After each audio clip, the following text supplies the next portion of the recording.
dar inicio. La semana pasada iniciábamos una nueva serie y la titulábamos La vida de la iglesia.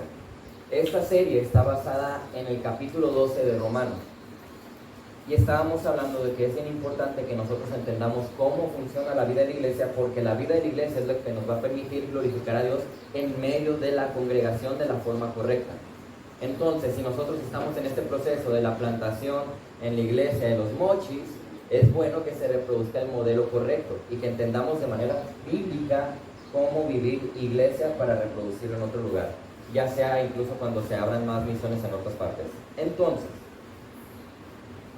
el domingo pasado específicamente hablábamos de este tema: somete tu vida a Dios.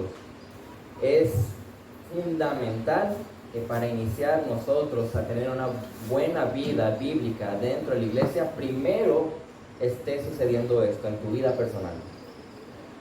Y esto lo obteníamos de Romanos 12:1. Por tanto, hermanos, les ruego por las misericordias de Dios que presenten sus cuerpos como sacrificio vivo y santo, aceptable a Dios, que es el culto racional de ustedes. Y para entenderlo así sencillamente, lo veíamos en dos aspectos. Someter nuestra vida entera a Dios implica que nuestra alma le pertenece a Dios, en la primera parte del verso, y nuestro cuerpo le pertenece a Dios. ¿Qué significa que mi alma le pertenezca a Dios?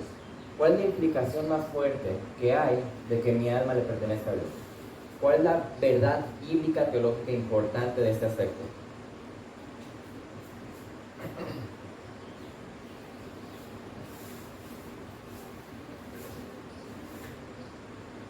¿Qué es el alma? Bueno, levante la mano. ¿Quién sabe qué es el alma? Levante la mano el que sepa. Bueno, parece que solamente Luis sabe, entonces podemos volver a explicarlo. Lo voy a volver a explicar para que entiendan qué es el alma.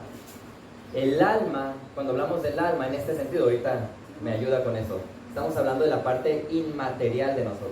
Hablamos de que nosotros creemos en la dicotomía, porque bíblicamente lo enseña. Entonces nosotros no somos tripartitos de que dividimos alma, espíritu y cuerpo, no, sino que estamos conformados por una parte material y otra parte inmaterial. La parte inmaterial es la parte del alma, la parte interna, la parte intangible. Entonces, hermano Luis, ¿qué me iba a responder que es el alma? Ahí va Max. Sí, precisamente eso que comentaban la semana pasada, pues la parte inmaterial de nuestro ser, lo que no podemos, ahora sí que palpar. Entonces, lo que dice como que amemos a Dios con todo nuestro ser, con todo nuestro alma, con todo nuestro interior. Es la parte en la que nadie va a ver que tanto lo ve, lo amo, o que tanto siento, que tanto lo puedo expresar. Solamente mi ser interior es el que está poder decir. Y entonces díganme, si estamos hablando que el alma es esto interno, estamos hablando de algo incluso que se le relaciona con lo espiritual, díganme ustedes, ¿cuál es la verdad bíblica, teológica más importante para nosotros respecto a que nuestra alma le pertenece a Dios? ¿Por qué es importante para mí que mi alma le pertenezca a Dios? ¿Significa algo? ¿Bueno o malo? ¿Es bueno o malo que mi alma le pertenezca a Dios? Es bueno. ¿Por qué? Bueno, porque, por ejemplo, mis emociones, yo voy a confiar en que Dios tiene control de todas las cosas que a mí me pasen. Voy a dejar en las manos de Dios X situación y no voy a dejarme llevar por lo que yo sienta, sino por lo que Dios dice en su palabra que es. Exactamente. Mi corazón me engaña, mis emociones me engañan, pero la palabra de Dios no nos engaña. Y eso es a raíz de la verdad teológica que Pablo ha estado enfatizando los otros 11 capítulos, donde Pablo les está diciendo: mira, esta es tu nueva vida, este es el regalo de Dios, esto es lo que ha hecho en ti, esta es tu posición. Esa es la verdad bíblica teológica más importante para nosotros. Significa que si mi alma le pertenece a Dios, yo soy creyente y soy salvo. Yo soy adoptado, ya no hay condenación para mí. Ahora ya se aplica todo lo que vemos en Romanos 1 al 11 de que al creyente todo le es para bien, todas las cosas, todas esas verdades bíblicas. Esa es mi posición en Cristo y eso implica entonces que mi alma le pertenece a Dios. Pero también decíamos que nuestro cuerpo le pertenece a Dios. ¿Qué cosas mencionábamos que son importantes respecto a que nuestro cuerpo le pertenezca a Dios?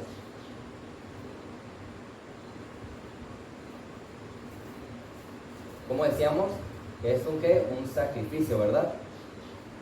Entonces entregamos nuestro cuerpo sacrificando todo para entregarlo al Señor.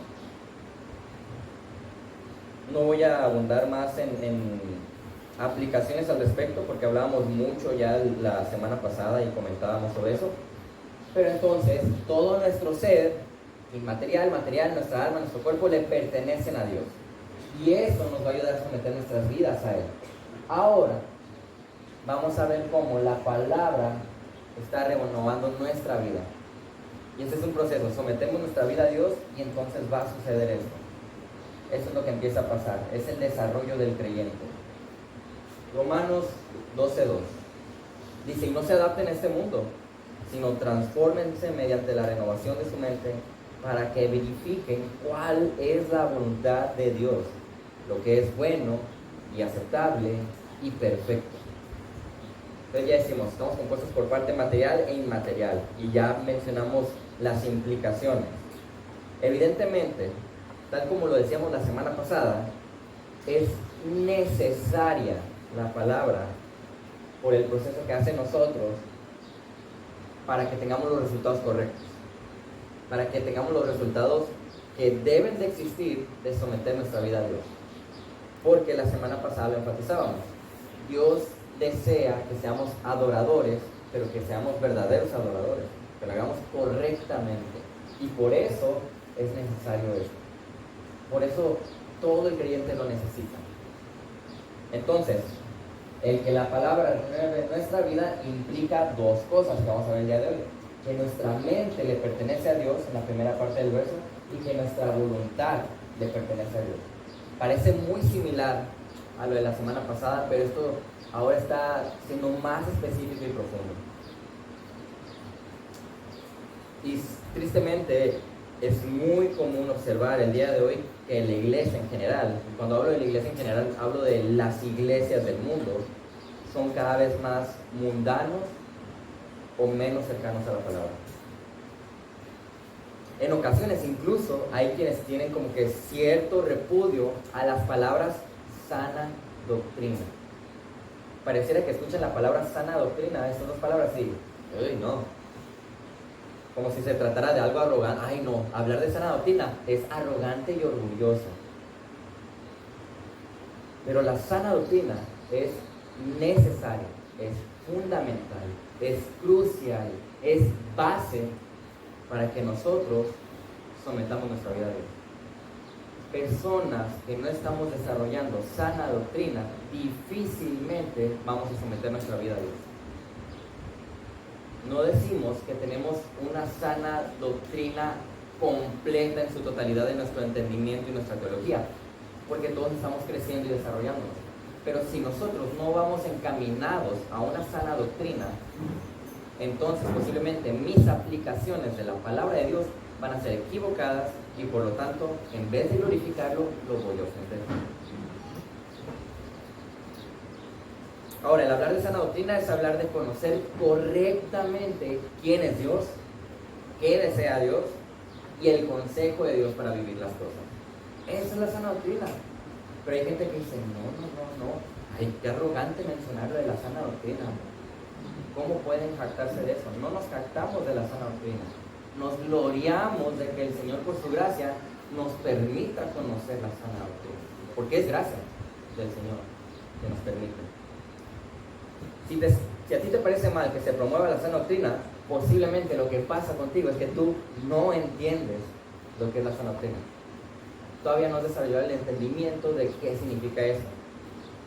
O si no, lo que pasa contigo es que necesitas examinar tu vida para recibir de verdad la palabra de Dios. A lo mejor te estás oponiendo a recibir la palabra. Es necesario que nosotros aceptemos eso. Entonces, ¿qué tiene que ver la sana doctrina con todo esto? Bueno, si la palabra nos va a renovar, estamos hablando de que la sana doctrina de la palabra nos está transformando. Observen, Romanos 12:2, la primera parte. Y no se adapten a este mundo, sino transfórmense mediante la renovación de su mente. Se dice que la mente es el lugar donde nuestra naturaleza en Cristo, esta nueva naturaleza, y la vieja naturaleza de la condición humana, que son los hábitos que quedan pecaminosos, que no es que tengamos dos naturalezas, sino que nuestra nueva naturaleza y los hábitos pecaminosos es donde luchan entre sí. En la mente es donde sucede esta lucha, donde tú y yo y todo ser humano va a decidir si peca o no peca. Ahí es donde sucede toda esta lucha. Y luego se va a ver reflejado en cómo lo estamos viviendo. Pero inicia aquí, en la mente. Prácticamente es la mente en donde nosotros vamos a tomar la decisión de expresar nuestra nueva naturaleza en Cristo, reflejando una vida santa. O es donde nosotros vamos a permitir que los hábitos pecaminosos actúen de manera carnal. Y observen, el verso inicial, y no se adapten. ¿Qué palabra es importante ahí? Analizar, antes de ver todo lo demás. ¿Qué palabra? Antes de no. Y. Eso es importante. Y nos indica, además de todo lo mencionado, vamos a tomar en cuenta también esto. Además de lo que escuchamos la semana pasada, que hablaba de someter nuestra vida a Dios, tenemos que prestar atención a lo que está a punto de decirnos el Señor. Es una conexión para decir cómo es que se entrega completamente el creyente. Entonces, estamos hablando que nuestra alma le pertenece a Dios, nuestro cuerpo, pero además hay una conexión, porque también mi mente le pertenece y mi voluntad. Es un conjunto de ideas que está presentando aquí. Entonces dice, y no se adapten. La palabra traducida aquí de ese término que utilizan, lo más sencillo, es decir, no sigas ese patrón, no sigas ese esquema, es lo que está diciendo. Es interesante, porque este verbo es un mandato de no permitir que nosotros de manera pasiva caigamos o permitamos el adaptarnos. O sea que esto, el adaptarnos al mundo, puede suceder de una manera pasiva, de que nosotros, sin darnos cuenta, sin estar tomando acciones a favor, podemos estar cayendo en estar haciéndonos como los del mundo, en estar siguiendo el patrón que ellos tienen. Entonces, el mandato es, no lo hagas, detente. Lo que significa es que no debemos adquirir la forma de ¿qué? ¿De qué? ¿No se atenga a qué? De este mundo. ¿Qué es eso? Su manera de pensar. Recuerden, nuestra mente le pertenece a Dios, no a las filosofías o al patrón del mundo. No dice que te aísles, sino que no te adaptes, que no te dejes influenciar por lo mundano, el cómo se piensa, el cómo se actúa, porque nosotros vamos a estar involucrados en el mundo. ¿Acaso, dice la palabra, se pone una lámpara abajo de la cama? ¿De qué sirve eso? ¿Qué luz va a dar ahí? ¿Dónde está puesta la lámpara? ¿Dónde está puesta la luz? ¿En dónde? En donde pueda dar esa luz, ¿verdad? Entonces nosotros estamos en el mundo para dar esa luz, para promover la santidad. Pero si está sucediendo lo contrario, hay un problema con nuestra conversión o nuestro cristianismo. Algo estamos haciendo mal. Ahora, es no adaptarnos a este mundo, no amoldarnos al mundo que nos rodea. Y un mundo, aquí, puede ser traducido como esta era o este siglo, refiriéndose a la época actual en la que nos encontremos. Porque creyentes de toda la historia de la iglesia han leído este pasaje y las situaciones de su cultura alrededor han sido distintas a las nuestras. Entonces no te adaptes a este mundo actual.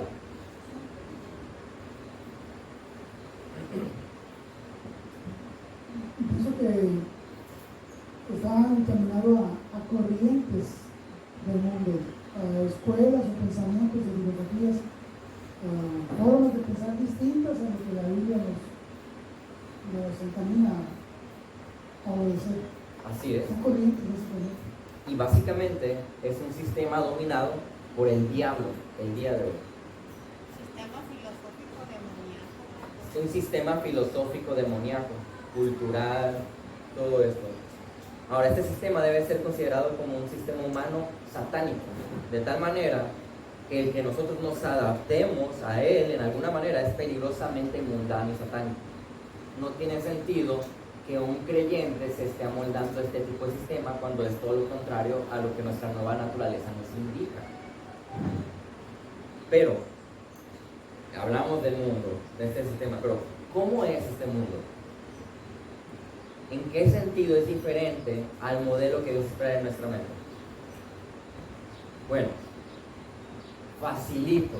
Esto lo podemos observar, primero que nada, lo más común el día de hoy, las ideologías. El mundo ha tergiversado lo que se le puede denominar el día de hoy a hombre o mujer. Dios en la Biblia es claro, hombre y mujer, ¿sí? Ahora el mundo dice que puede haber 7, 8 o más tipos de personas diferentes, no solamente hombre o mujer. El mundo lo ha cambiado. Los roles de la familia es el varón, es cabeza del hogar, y la mujer es ayuda idónea.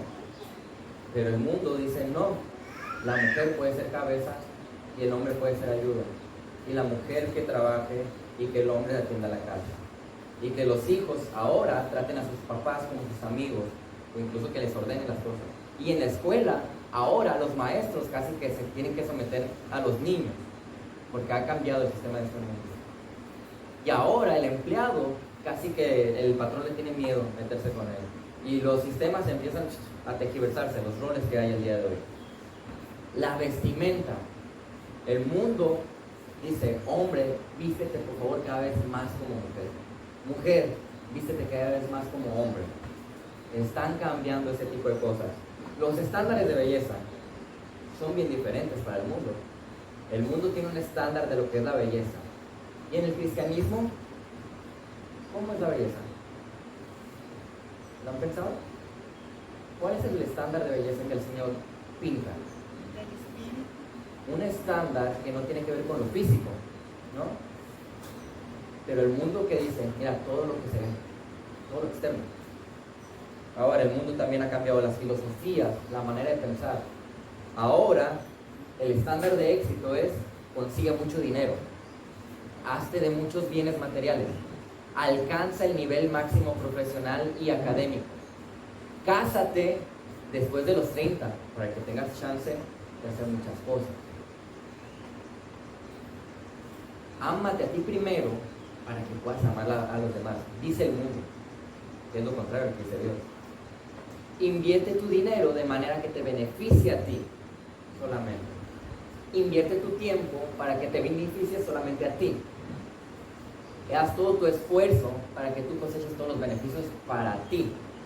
El enfoque del mundo es yo, lo mejor para mí, lo que yo deseo, lo que a mí me gusta, mi comodidad, mi entretenimiento. La planificación familiar ha cambiado.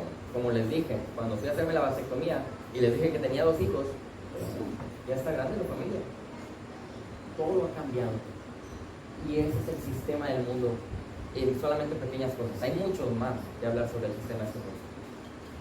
Y observen, hay quienes definen al mundo de esta manera: la masa flotante de pensamientos, de opiniones, de especulaciones, de esperanzas, de impulsos, de metas y aspiraciones que están vigentes. Lo que para nosotros es nuestra esperanza no es lo mismo que para el mundo, ¿verdad? Platicaba con una persona durante la semana que esta persona básicamente tiene su esperanza en que le solucionen sus problemas. Y le decíamos a esta persona, no, pero es que ¿de qué sirve que soluciones un problema sencillo como la depresión si nuestro destino es terrible? Tu problema mayor es otro. El problema que se tiene que solucionar es otro. Antes de que pensemos en la depresión. Pero la gente piensa el día de hoy en otro tipo de esperanzas, otro tipo de soluciones para su vida.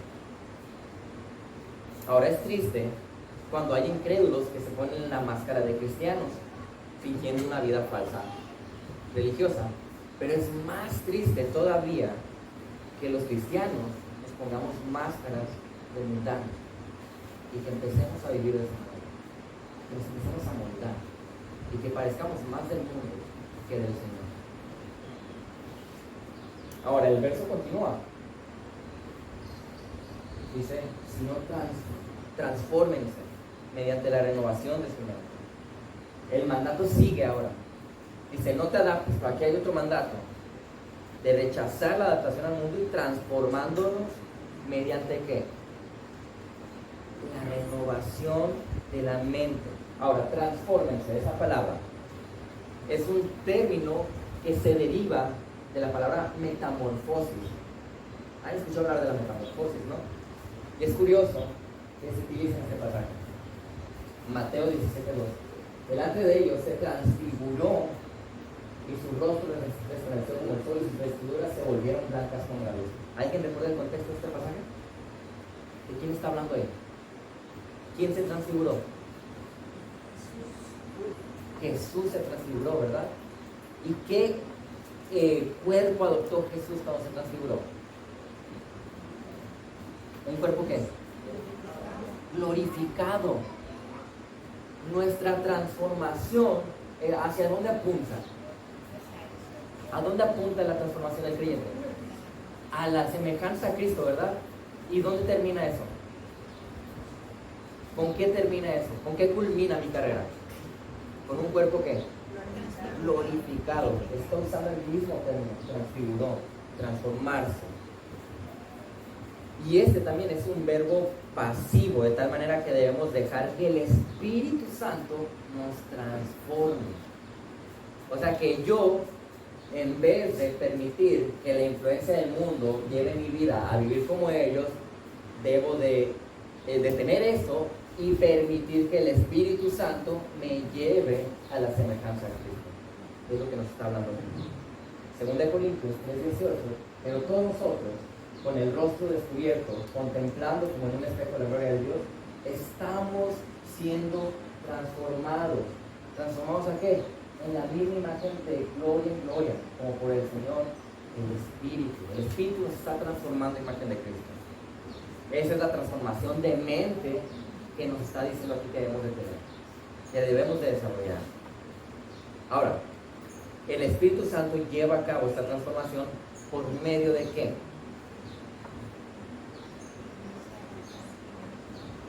El Espíritu Santo trabaja en nosotros, ¿de qué manera? Mediante la renovación de nuestra mente. Así es como el Señor está trabajando en transformarnos a semejanza de Él. Primero que nada, empieza a trabajar aquí. Entonces, empieza a cambiar nuestro entendimiento. Y cambian mis emociones. Y cambian mis deseos. Y cambian mis aspiraciones. Y cambian mis metas y mis objetivos. Pero inicia aquí. De tal manera que lo externo es cambiado. ¿Por qué razón? ¿Por qué razón lo externo es cambiado? Porque primero, ¿qué fue lo que cambió? Lo interno, la mente. Su palabra, la palabra de Dios empezó a transformar primero nuestra mente y se vio reflejado en nuestra voluntad. Ahora, Colosenses 1:28 dice: a Él nosotros proclamamos, amonestando a todos los hombres y enseñando a todos los hombres con toda sabiduría, a fin de poder presentar a todo hombre perfecto en Cristo. Si no hay renovación de nuestra mente, nada de eso puede ocurrir. Es solamente cuando el Espíritu Santo nos renueva con la palabra que sucede esto. Ahora, la renovación de la mente. O sea, esa es la manera de pensar. Se va transformando ¿con qué? Con el estudio de la palabra. Un entendimiento en el que Dios usa la palabra para hacer nuestra imagen a la de Cristo. Esto significa que nosotros debemos de desarrollar un entendimiento correcto de las Escrituras. Ojo, un entendimiento correcto de la Biblia, no un entendimiento vano de la palabra, sino uno que esté alineado a lo que el Señor dice, porque eso es lo que nos va a permitir hacer el cambio. Y todo se reduce o involucra nuestra cosmovisión. Pero, ¿qué es una cosmovisión? ¿Alguien sabe lo que es la cosmovisión? ¿Quién me puede decir qué es la cosmovisión de los que hicieron así? ¿Quién cree que pueda ayudarme con eso?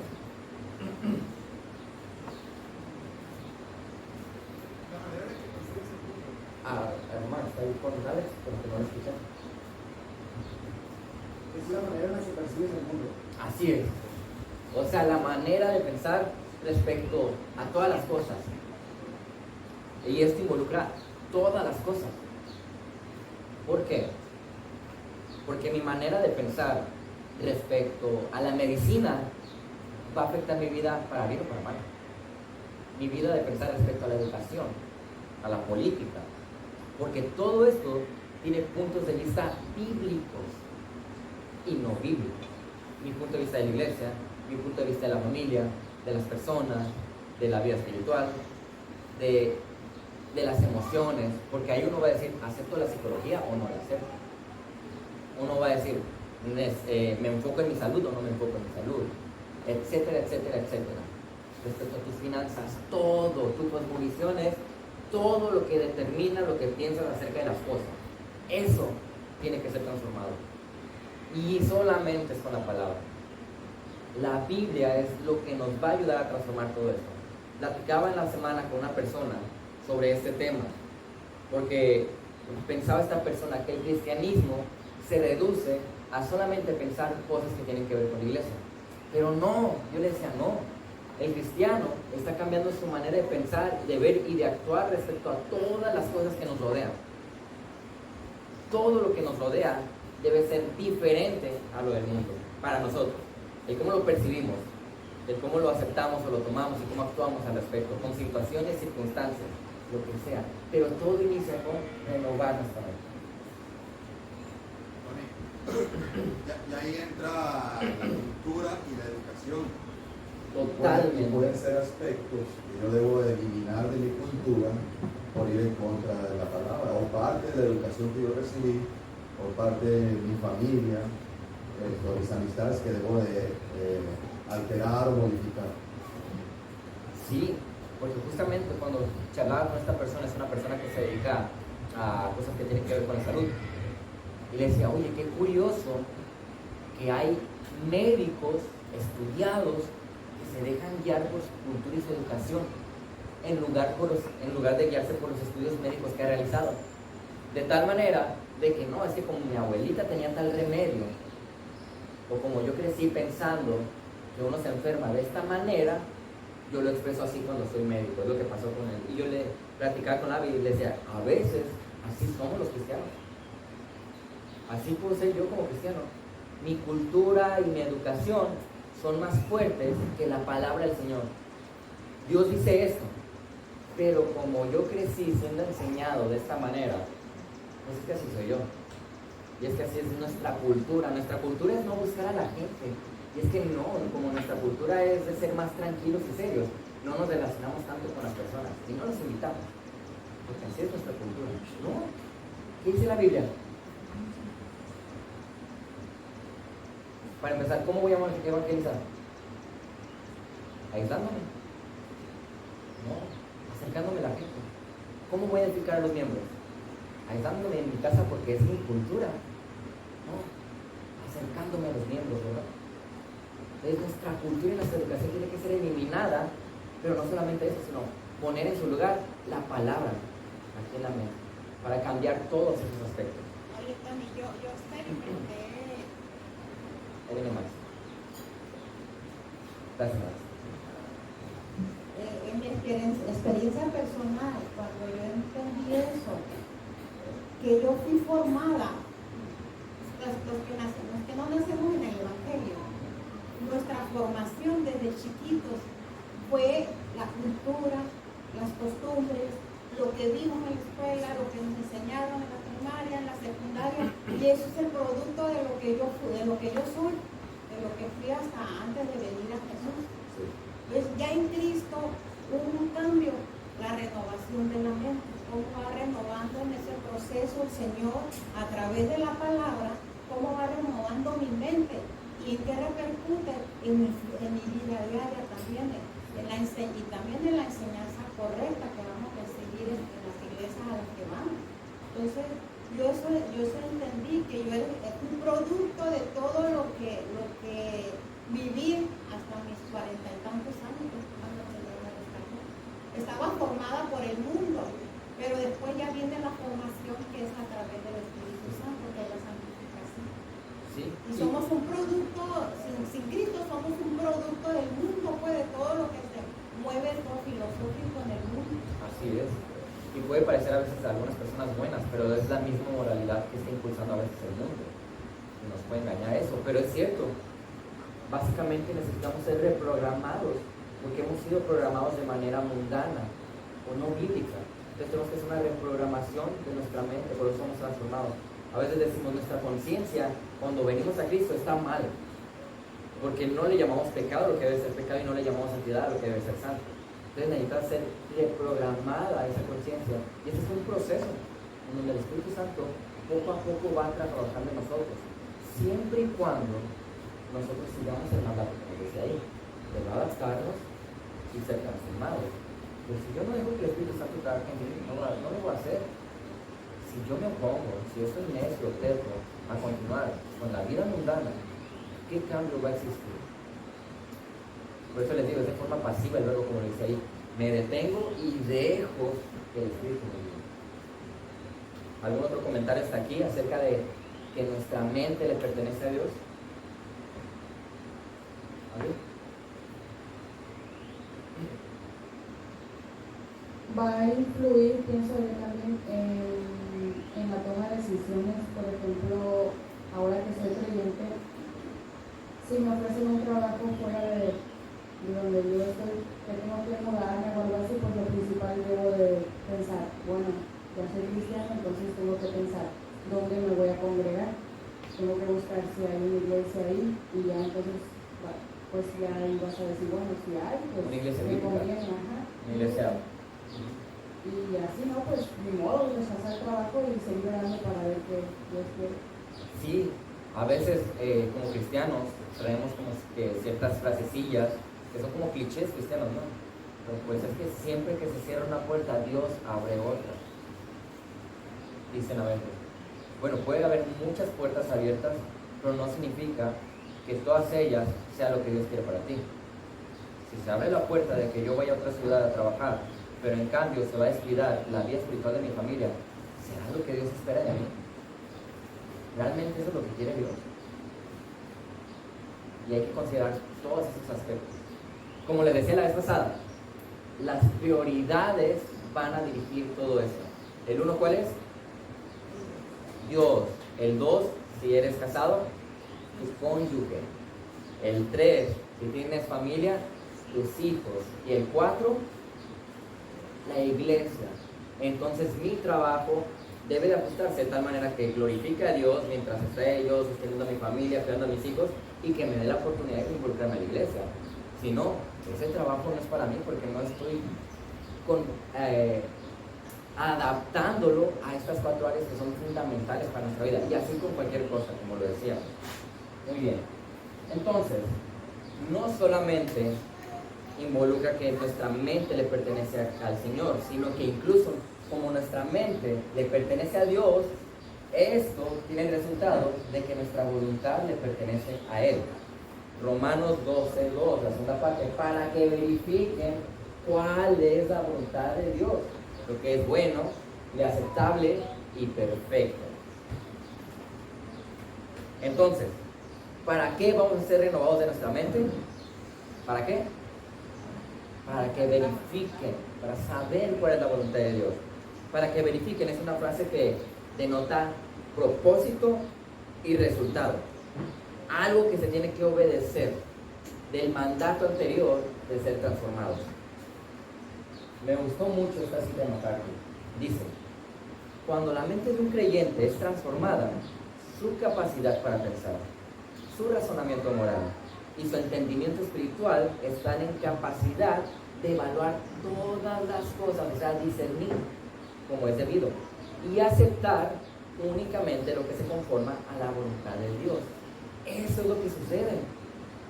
Ya se renovó tu mente y ahora tienes la voluntad de discernir y glorificar a Dios. Discernimos porque el Señor ya trabajó en nuestro entendimiento. Entonces ahora podemos verificar. Para que verifiquen, dice, esto es que comprobar, examinar de manera crítica, para determinar que algo es legítimo, verdadero, correcto. Eso es lo que estamos haciendo como creyentes. Al ser transformados, nuestro propósito es verificar cuál es la voluntad de Dios, para que analicemos y confirmemos qué es lo que Dios quiere que yo haga. Obviamente, usando la palabra, como observamos en el renovar de la mente, entenderemos la voluntad, pero por medio de conocer su palabra. La palabra va a transformar nuestra mente y nos brinda el entendimiento correcto para hacer la voluntad de Dios. Hemos dicho, el tener conocimiento de la Biblia por sí solo no te hace sabio. Te hace sabio una vez que tú pones en práctica correctamente ese conocimiento de la Biblia. Eso es sabio. Pero el no tener conocimiento de la Biblia nunca te va a hacer sabio. Porque ¿qué vas a aplicar? Siempre necesitamos ese conocimiento para aplicarlo y entonces ahora sí desarrollar la sabiduría. Entonces, ¿qué es la voluntad de Dios?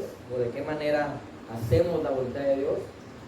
Pues haciendo lo que es bueno, aceptable y perfecto ante los ojos de ¿quién? De Dios, no ante los ojos de la gente. A veces nos preocupamos más por qué van a decir los demás en vez de qué piensa Dios o qué dice Dios más bien.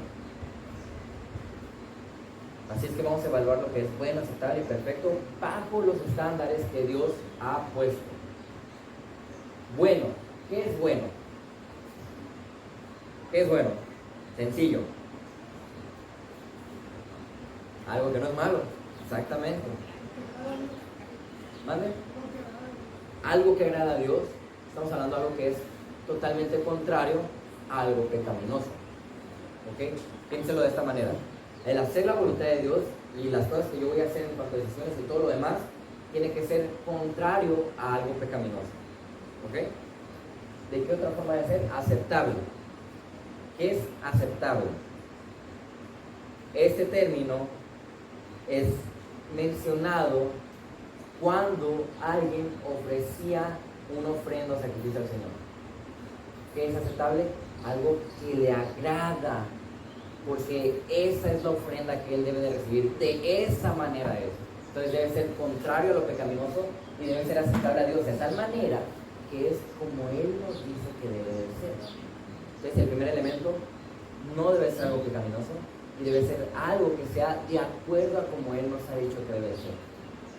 Ten en mente que esto tiene que ver con nuestra voluntad, todo lo que vamos a hacer. ¿De qué otra manera debe ser? Perfecto.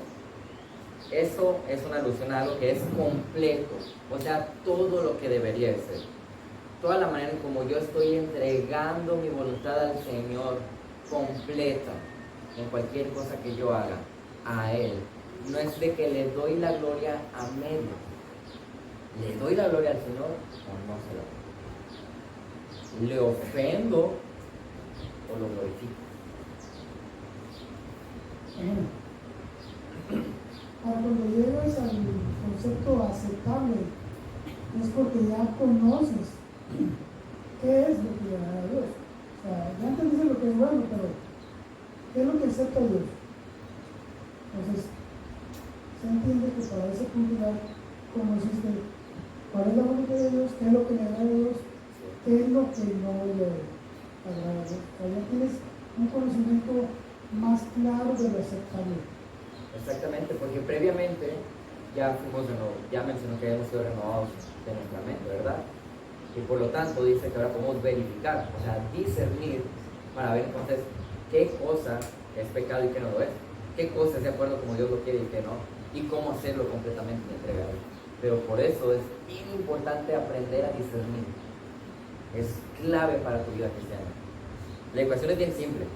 Una mente transformada produce una voluntad transformada, resultando en deseos y capacidades que apuntan a ¿dónde? A glorificarlo a Él. Esa es la transformación que cambia nuestra vida de una egoísta que siempre está enfocada a satisfacerse a uno mismo, a ahora ser una voluntad que se somete gozosamente a la voluntad de Dios para obedecerlo. ¿Observa? Ahora nos sometemos gozosamente a su voluntad para obedecerlo. ¿Se nos viene alguien a la mente? ¿Hay ejemplos en la palabra de alguien que se sometió voluntariamente a Dios, ahí está la L más, y su plan? ¿Quién es? Es Cristo. ¿Cuál es nuestro mayor ejemplo? Cristo. ¿A quién estamos hechos siendo imagen? Cada vez somos imagen ¿a quién? A la forma, de manera de pensar, al carácter, a cómo es Cristo. Él es nuestro mayor ejemplo. Filipenses 2:8 dice: haya pues en ustedes, en nosotros, esta actitud. La actitud involucra manera de pensar y de actuar. Entonces tiene que haber esta actitud que es la que tuvo Cristo, el cual, aunque estaba en forma de Dios, divino, perfecto, excelso, magnífico, todas las palabras que se les puedan venir a la mente que lo glorifiquen, no consideró el ser igual a Dios. No se aferró a eso como algo a que aferrarse, sino que se despojó a sí mismo, tomando forma de ¿qué? De siervo, haciéndose semejante a los hombres. Una humillación para alguien que es divino. Y hallándose en forma de hombre, se humilló más, se humilló él mismo, haciéndose obediente, o sea, soportando humillaciones de los que en ese tiempo eran los que más conocían la Biblia, soportando humillaciones de su propia familia, soportando la traición de los que se supone que eran sus mejores amigos. Porque aunque Judas lo entregó, ¿qué pasó con los demás? Patitas, ¿para qué las quiero, verdad? Cuando era el momento más importante. Todos lo abandonaron, pero se hizo obediente hasta la muerte. Eso es un principio. ¿Hasta qué punto yo voy a obedecer a Dios? Yo lo obedezco hasta que me haga cara fea al hermano.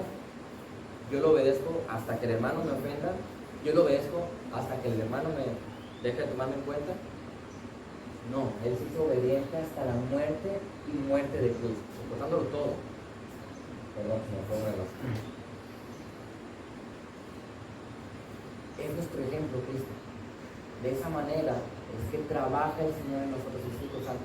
Nos renueva la mente de tal forma que nuestra voluntad empieza a someterse a la voluntad del Señor para darle la gloria. Y esto, dice uno, bueno, ¿qué tiene que ver con la serie de la vida de la iglesia? ¿Qué tiene que ver el que mi mente le pertenece a Dios y que mi voluntad le pertenece a Dios con la iglesia? ¿En qué se relaciona?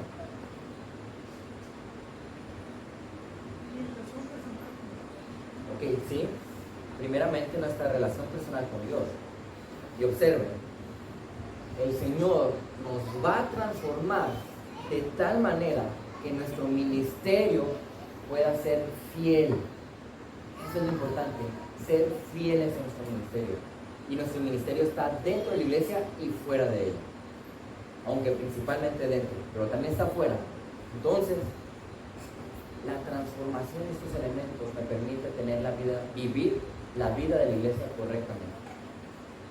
Alguien que no está siendo renovado en su mente, difícilmente, evidentemente, va a estar cambiado en su voluntad. Entonces, va a ser muy difícil que se involucre correctamente en la vida de la iglesia como debe de ser. Lo necesitamos. Por eso Pablo inicia con esto. Inicia con la base de que prácticamente le perteneces completamente a Dios como nuevo creyente y que además Tienes que ser cambiado para que entonces, ahora como creyente verdadero y siendo transformado, puedas vivir la vida de la iglesia, entregándote a Dios y a los demás. El problema es que muchas veces no estamos entregando nuestra voluntad al Señor y en su lugar queremos hacer nuestra voluntad. No queremos el liderazgo bíblico que Dios tiene en la congregación, porque no me gusta ese varón que está ahí. Yo no quiero que estén esos diáconos ahí. Es que no me cae bien el que está acá. Es que solamente él es un buen líder y los otros no. Ya no está, entonces. Ahora es tu voluntad lo que está reflejando eso. No queremos los programas de la manera en que están diseñados, aunque sean correctos en su propósito. Es que ¿por qué lo hacen así? ¿Por qué no mejor acá? ¿Por qué no cambian esto? Es que siempre ha sido así. ¿Por qué? No queremos la predicación o enseñanza de la palabra porque golpean mucho. Es que pura vara. Hay gente que dice, no, pura vara, puro regañar.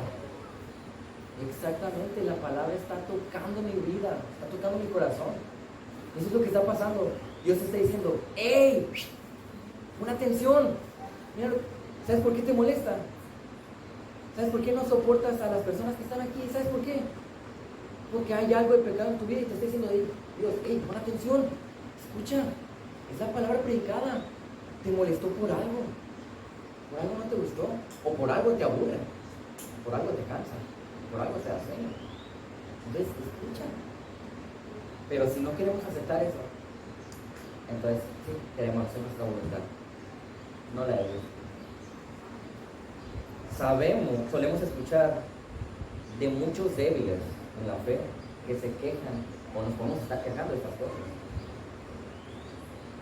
Pero la exhortación de la palabra es necesaria en la congregación. Y desde aquí es necesario que escuchemos. Porque a esto, ¿sabes cómo se le llama? Consejería preventiva. ¿Sabes por qué? Porque aquí te estamos dando el consejo de Dios para que te prevengas de pecar. En su lugar, crezcas en santidad. Y ya hay otra que es consejería personal, correctiva, donde ya es más personal. Está excelente también. Pero yo necesito escuchar en qué estoy mal y qué necesito cambiar. Porque le tengo que dar la gloria a Él. No porque le tengo que hacer caso a los líderes. En cierto sentido sí les tengo respeto porque son bíblicos, el Señor los ha puesto aquí. Pero principalmente mi motivación es, quiero cambiar porque le tengo que dar la gloria a Dios. Y yo sé que estoy fallando. Tengo que hacer los cambios necesarios.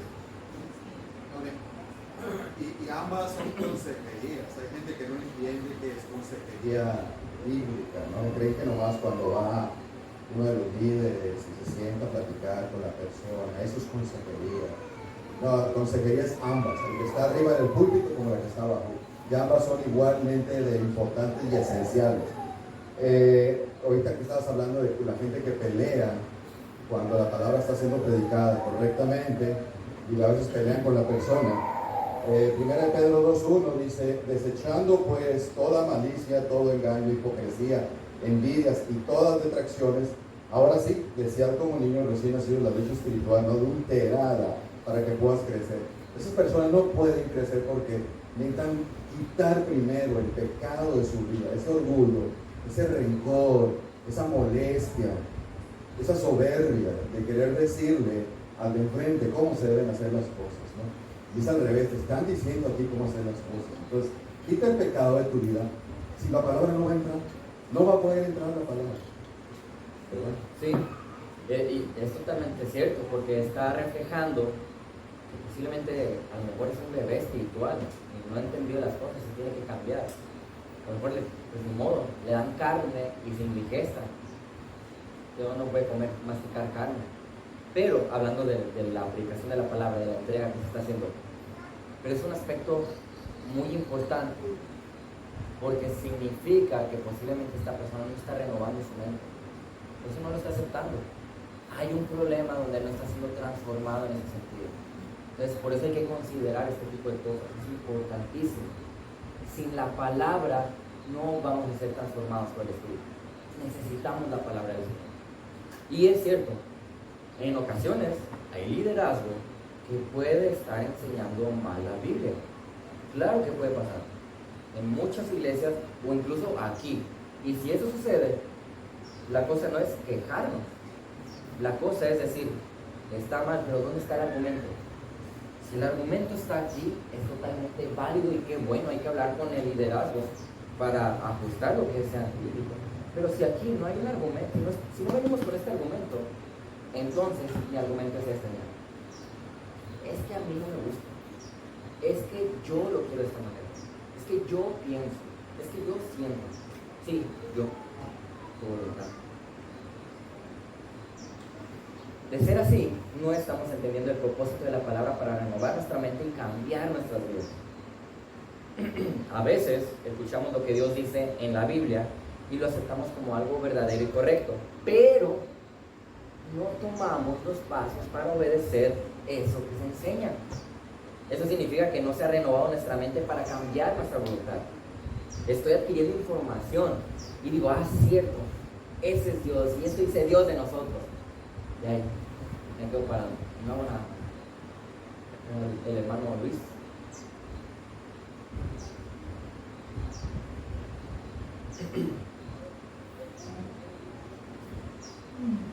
Respecto a hacer como lo estamos mencionando de hermano Antonio, lo que estamos viendo prácticamente, tal vez soy muy insistente, pero sí tiene mucho que ver con esa parte de qué tanto lees en la semana, cómo está tu relación, qué tanto lees, porque si no lees, no meditas, y yo veo de una manera muy particular, porque a veces la misma palabra cuando yo la leo me golpea y me dice, oye, pues creo que te equivocaste acá o te equivocaste allá, ¿no? Está mal uno, pues cuando no meditas en la palabra, meditas y la misma palabra te reúne y te enseña, te corrige. Para eso es, ¿no? Dice, para instruir, para reunir. Entonces, por eso, insisto, tiene mucho que ver con qué tanto eres aparte del domingo, ¿no? Sí, y sería hasta extraño, ¿no? Ir a quejarse, criticar, a lo mejor la manera en cómo se está enseñando o lo que se enseña, si previamente tú ni siquiera estás leyendo o estudiando, ¿no? Entonces, ¿cómo si conoces tú que está mal? Si ni siquiera estás estudiando o leyendo. Influye mucho en tu vida espiritual, evidentemente, la palabra que recibes, porque en tanto más recibes, más puedes utilizar el Espíritu Santo para transformarte. Sabemos que debemos entonces de buscar a Dios y conocerle más, pero no hacemos tiempo para dedicarle al día lectura y oración, como usted decía. Sabemos que debemos involucrarnos en el servicio de la iglesia, pero no invertimos el esfuerzo y tiempo en participar de todo lo que podamos que la iglesia provee.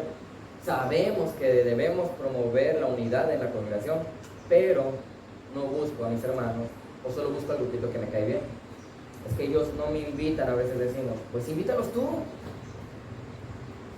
Sabemos que debemos evangelizar, pero nos da miedo, vergüenza o flojera. El entregar nuestra voluntad a Dios es hacer todo eso y no poner ningún pretexto para no decir que no podemos. En la medida en la que tú puedes hacerlo, evidentemente, ¿no? Pero todos podemos hacer un esfuerzo para glorificar a Dios, claro que sí. Conclusión entonces. El que la palabra en nuestra vida implica que nuestra mente le pertenece a Dios y nuestra voluntad le pertenece a Dios. Entonces un corazón transformado por Dios somete su vida a Él, entregándole alma y cuerpo. Y esto se ve reflejado en una mente renovada por la palabra que entrega su voluntad a la gloria de Dios. Eso es lo que está aquí dejando como base Pablo para entonces ahora sí empezar a mencionar sobre tu servicio en la iglesia en los siguientes versículos. Entonces es muy importante para tu entrega a Dios que tú evalúes primeramente tu mente. ¿Está siendo renovada por la palabra? ¿En qué manera está siendo renovada por la palabra tu mente? ¿Qué se necesita para renovar la mente? La Biblia. Entonces, pregunta, evalúa, ¿qué tanta Biblia hay en tu vida? ¿Qué tanta Biblia? Al día tú le estás dedicando al Señor. Si no le estás dedicando mucha Biblia, poca renovación va a haber. Segundo, ¿qué hay de tu voluntad? ¿Estás reflejando que tu mente ha sido renovada? ¿Qué aspiras a la vida? ¿Y qué pasos estás tomando? ¿Qué refleja tu caminar? ¿Es uno que agrada y hace la voluntad del Señor? Colosenses 2:8. Miren que nadie los haga cautivos por medio de su filosofía y vanas sutilezas, según la tradición de los hombres, conforme a los principios elementales del mundo y no según Cristo. Observa, estate atento que no estás dejando guiar por otras cosas, de no estarte dejando guiar por filosofías actuales o por consejos de amigos que no son correctos los consejos, o por la cultura y la educación que tenemos. Observa si no es Cristo el que te está guiando. Entonces, ¿cómo luce una voluntad y una mente renovada que le pertenecen a Dios? ¿Cómo se ve? Colosenses 3, 12 al 17.